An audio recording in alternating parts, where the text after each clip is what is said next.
২৬ বছরের দীর্ঘ পথ চলা, চড়াই উতরাই, সমালোচনা আর অপেক্ষার অবসান ঘটিয়ে অবশেষে এলো সেই মাহেন্দ্রক্ষণ। ক্রিকেটের অভিজাত সংস্করণ টেস্টে নিজেদের ইতিহাসের সর্বোচ্চ চূড়ায় এখন বাংলাদেশ।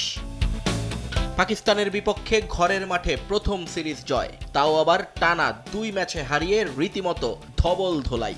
রাওয়ালপিন্ডির পর এবার মিরপুর এবং সিলেটে বাঘের থাবায় কুপকাত বাবর রিজওয়ানরা। ফলাফল ৪-০। আর এই মহাকাব্যিক সাফল্যের হাত ধরেই আইসিসি টেস্ট র্যাঙ্কিংয়ের দীর্ঘদিনের বৃত্ত ভেঙে ৭ নম্বরে উঠে এসেছে নাজমুল হোসেন শান্তর দল।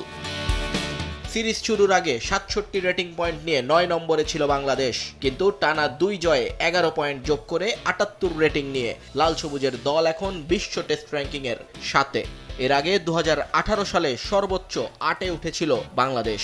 অন্যদিকে লাল সবুজের কাছে হেরে র্যাঙ্কিংয়ের ছক্কা থেকে ৮-এ ছিটকে গেছে পাকিস্তান।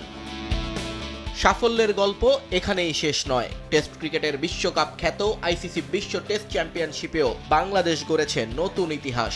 র্যাঙ্কিংয়ের পাশাপাশি চ্যাম্পিয়নশিপের পয়েন্ট টেবিলে তারা এখন বিশ্ব ক্রিকেটের ৫ নম্বর পরাশক্তি। ৪ ম্যাচে ২৮ পয়েন্ট এবং ৫৮.৩৩% জয়ের হার নিয়ে টেবিলের ৫ নম্বরে টাইগাররা।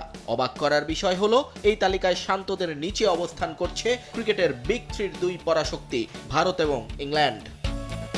দীর্ঘদিন ধরে ৮, ৯ আর ১০-এর গোলকধাঁধায় আটকে থাকা বাংলাদেশের ক্রিকেট আজ মুক্ত বিহঙ্গ।